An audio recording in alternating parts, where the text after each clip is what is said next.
Hey everybody, welcome back to another segment. And today we're going to talk about something a little bit different. I don't really talk about politics like that, but I find it very interesting to actually pay attention to this because the infamous Candace Owens has literally leaked a conference call that the deceased widow, Charlie Kirk's wife, when she went before, his company.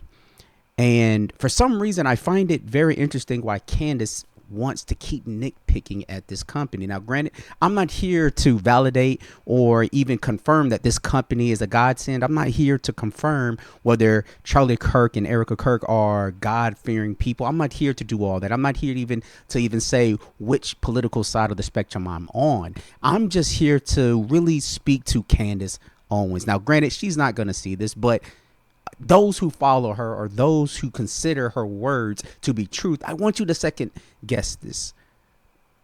And I want us to really think deep about who we're really actually listening to.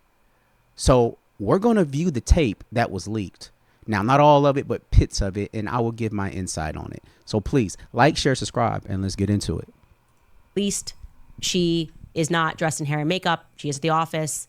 I would say the bad news is that once again, Erica is going to stop herself from using the word happy in the context of Charlie and how he must be feeling in heaven. I'm going to let this play out for 5 minutes straight, and there is no context needed other than this is 5.5 days after her husband was publicly assassinated. And yes, in the background, that is Terrell Farnsworth, the guy who took down the cameras.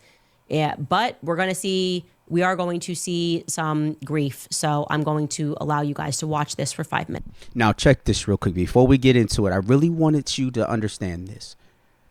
Candace Owens said it herself. I will not stop talking about this unless Charlie's wife herself tells me to stop. And check this. She did. Now, is she still going? Yes. Did she stop? No. Did Candace honor her word? No, because she is too far deep into it. She's big into this whole conspiracy theory, and now not knowing it, she's literally going to try to tear down the very company that her best friend has built. Without further ado, let's go and watch this tape. Had private conversations with him. I want you all to hold on to those, and I want you all to remember those so deeply. I want you to journal about them. I want you to be able to tell your kids about them. I want you to hold those in your heart as why you're still here with the Turning Point USA family, because that's what we want. And like I said to our small group after whatever day that was that I did the thing on TV, how many days are still going on Friday, I told the team, I said, Turning Point USA will continue like my husband always wanted. And it would be. And now check this. First of all, have you noticed this woman's no makeup, hair not done? Mind you, she's in a business meeting. This is 5 days after the deletion of her husband. You can clearly see this woman is not at her best.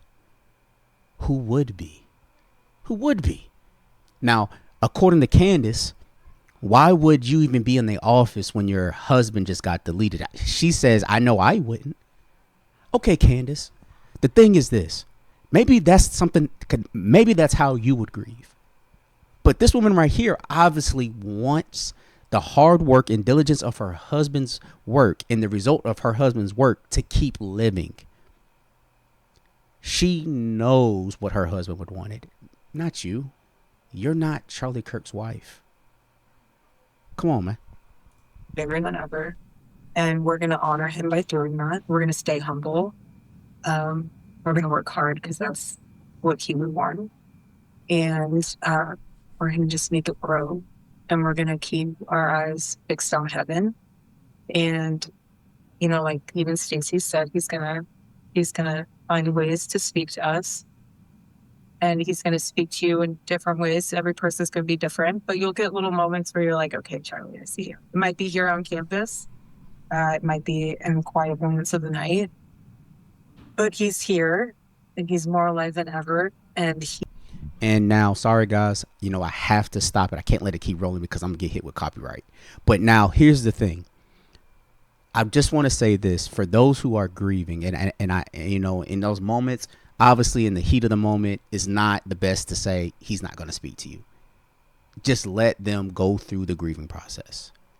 But I do want us to understand that once a person passes over, and once a person crosses that threshold of where their body leaves their soul, there is no more communicating with them. Now, I do believe God sends comforts and bring things or do things to remind you of them, to let you know that, hey, everything's going to be all right. God does comfort us. And I have a scripture about that, but I want to keep playing this a little bit longer. But this is the thing. Candace Owens is nitpicking everything that this woman is saying. She is nitpicking so bad that she's looking for any misspoken word as a weapon to say, see, she's not really grieving. She really doesn't care about the deletion of her husband. I'm sorry, y'all. I'm sorry. Just give me a minute. This is just for me and Candace. Candace, cut off your camera. Cut off your PC. Go eat some Biscoffs. And we do not want to see your face for a while until you get some help. Get some help. Okay, guys, I'm sorry. Back to the regular.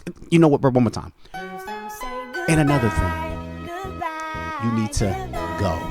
Go for a while. When I say a while, go for a while. Not because I don't like you. No, who cares about me? But the reality is, you are spewing hatred and you are spewing discord. Ungodly. I'm sorry, bro. I'm sorry, guys. Back to the regular schedule programming. Let's get back to it. He's going to guide us. And we just have to remain humble. But again, what I told the team was, I will fight like hell to make sure that all of you have a job here. I don't want anyone to think the job's in jeopardy, because your family, if you choose to leave, that's different. I never will, and I promise you, I will make sure that I never allow a point to where you have to leave because we cannot financially afford you. And that is a promise. I want our family to stay together. Now, I'm going to stop it here, but this is the thing. That is very important. Now, some people will say, why is she even on here? The reality is this. This is part of getting your affairs in order.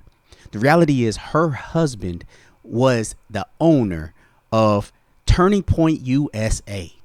She inherited this multi-million-dollar company. It will be irresponsible and dishonoring to this man if she just throws that aside just because she is sad because her husband has passed away. Also, if you also want to honor a man, wives, if you also want to honor a man and he has built something this massive, honor him by making sure that if he wants it to be sold, that's different. Sell it and do what y'all agree to. But if he didn't say any of that, and you know your husband is somebody that really thinks about legacy, and thinks about legacy and wants this thing to supersede and surpass him, you're going to do everything it is to do to make sure that this doesn't fall as well. So even though they have other things and affairs to take care of, this is another thing when it comes to running a multi-million-dollar company. But I want us to read the scripture, and I'll be done.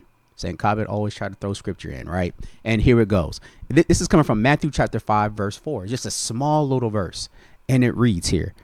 I'm going to bring it up fast. And here it is. It reads, "Blessed are those who mourn, for they will be comforted." And this is the thing. God really does find ways to comfort us. Not find, but he does give ways for comfort. So like certain things, and this is the thing, she nitpicks how this lady would laugh in moments of cry.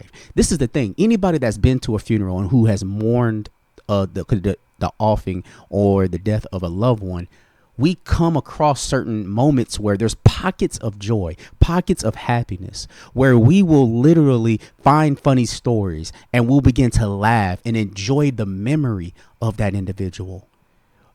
We will enjoy the memory. And these are little small pockets of joy that we can have and hold on to. So yes, sometimes even in pain, there's also a moment of joy. It's weird how this life is, where you can have death on one side, but life coming, birthing in another. Then you can have a joy here, but you can also have suffering. And then you can have suffering, and then there's joy. You can have death, but there's life, right? This is these things that the Bible talk about, seasons and all these many different things. But you cannot sit here and tell a grieving wife how to mourn. Come on, man. And again, I think Candace has lost it. I think she's looking for money grabs, and she's a liar. And I normally don't just say that straight out about people's, but she has clearly lied in front of everybody and just keeps going. But y'all let me know in the comments, man. Am I tripping or not? But until next time, peace.